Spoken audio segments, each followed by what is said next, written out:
Good day, everyone! It's Londononion back with another discussion on archetype builds, and we'll be starting a new Prime build series on the Gunslinger. Just like our previous videos, builds will be constructed with the orientation of being a solo artist. As usual, I'll be speaking on the efficacy of archetype pairings with the assumption of playing on the Apocalypse difficulty. My general philosophy being that what works on higher difficulties will usually work on lower ones, and with greater leeway / room for user error.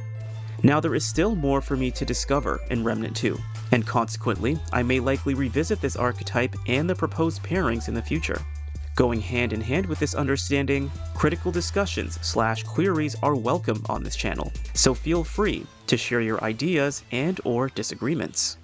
Without further ado, we'll commence our discussion on the Gunslinger, starting with an overview.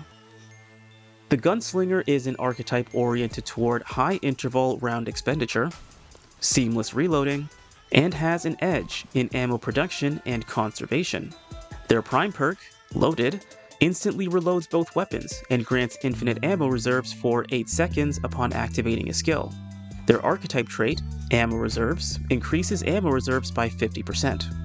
Taking a quick look at the Gunslinger perks, everything is oriented toward the optimal performance and readiness of any given weapon. However, this onion would not suggest that any weapon is fitting for the Gunslinger. To take true advantage of the Gunslinger's perks, one would likely want to be equipped with user-friendly and close to mid-range oriented weapons. The Gunslinger is the infighter for ranged combat, with efficiency as their trump card. It is consequently more dynamic to taking on varying enemy profiles while adapting to rapid changes.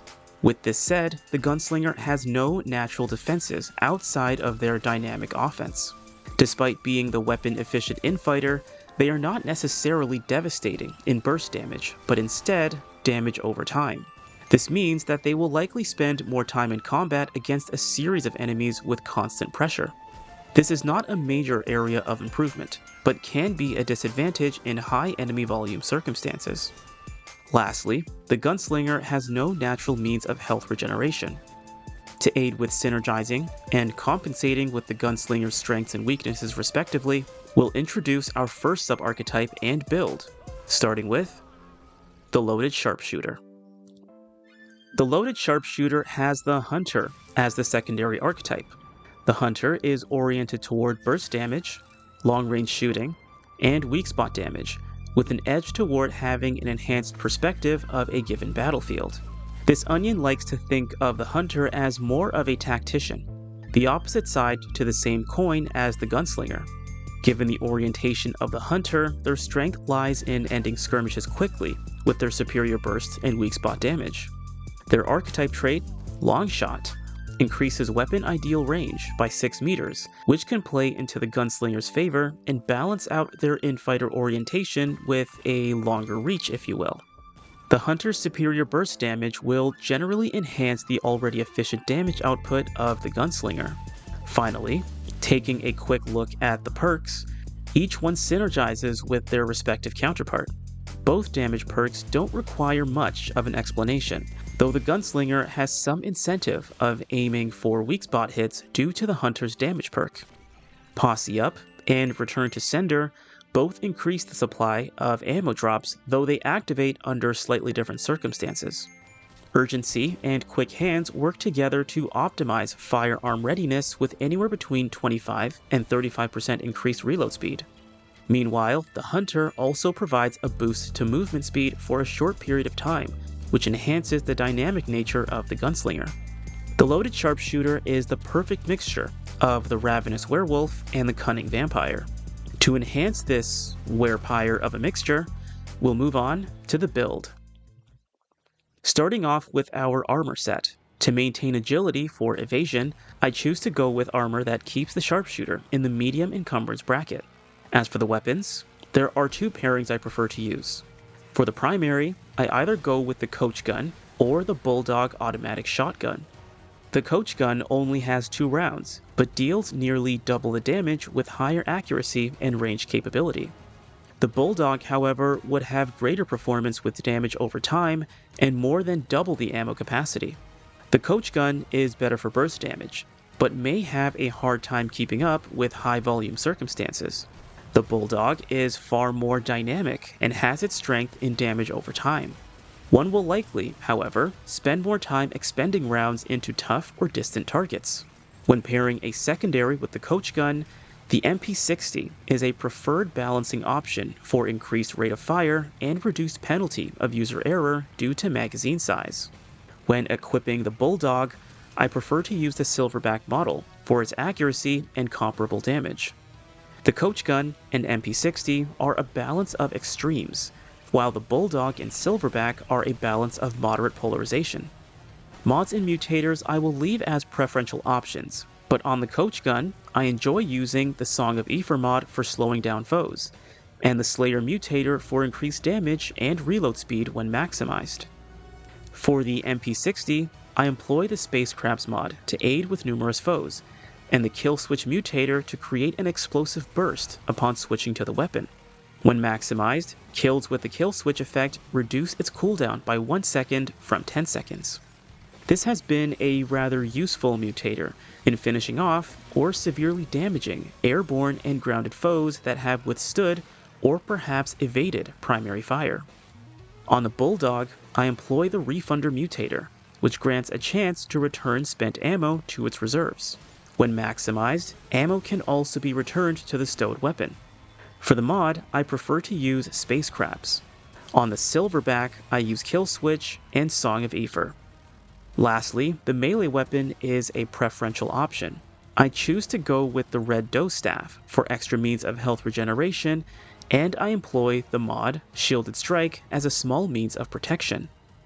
Moving on to the amulet and rings, I decided to employ the Whispering Marble amulet for a thick layer of defense and a buff in damage.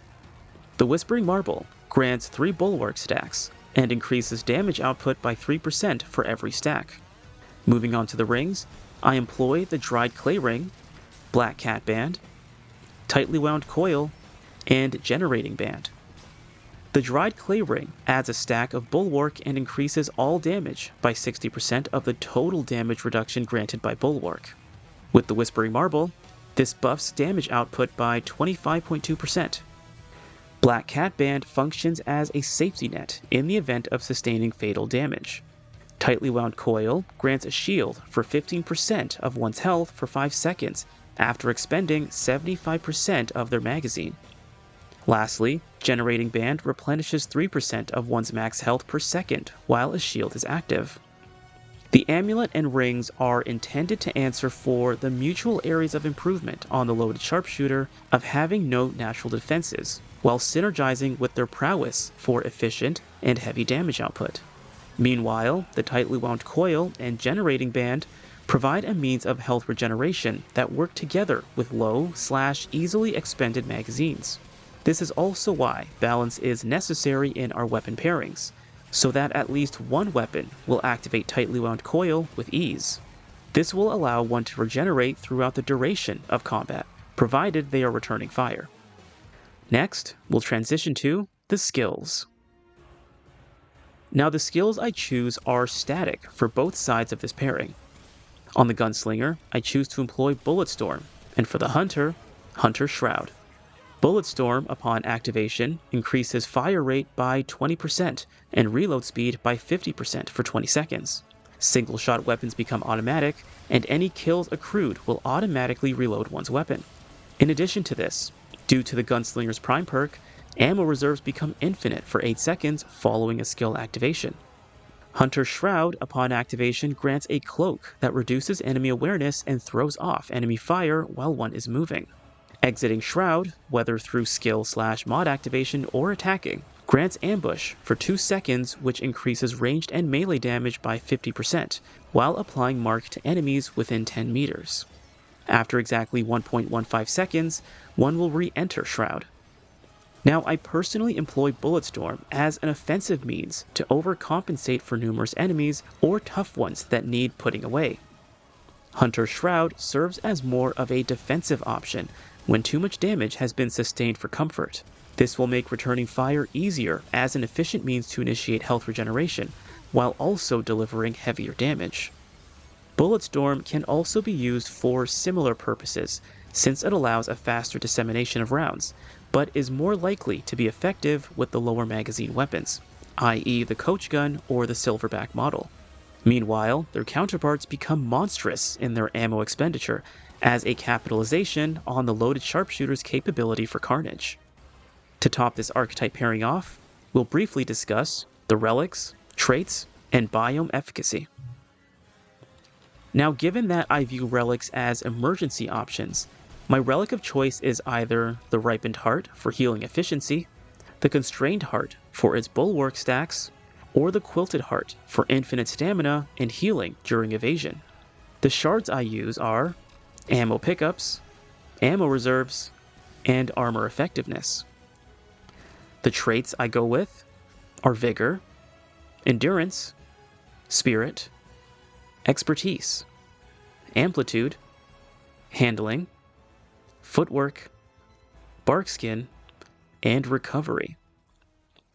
Now, I construct these builds with the philosophy of you can't lose if you don't die. They are ultimately meant to be generally effective enough to have an answer in virtually every circumstance, provided one's skill, or lack thereof, is not the reason for their demise. However, every archetype and pairing will have their fair share of weaknesses based on their natural abilities and the biomes they explore. Of the three biomes, Yeisha was probably the most annoying to deal with, since virtually all foes aim to invade your personal space. The Hunter is a rather antisocial archetype, and their Shroud does not help much with enemies that are already aware of you. The Gunslinger does help, but even though I consider them to be the infighter of the two, they are still ranged-oriented. This is not to say that Losam and Nerud were a walk in the park. Despite there being a greater balance of ranged and melee-focused enemies, becoming overwhelmed was still an occasional issue, especially since Hunter's Shroud does not last very long and cannot be lengthened with weak spot damage. Generally, the greatest threat to the loaded sharpshooter is poor distance management and environmental awareness, such as being overzealous in the face of enemies, or being caught by surprise, respectively. With limited means of health regeneration and enhanced defense, the loaded sharpshooter may not be a glass cannon, but they aren't made of iron either. Otherwise, that concludes our build for today. Thank you very much for watching, and I'll see you guys next time.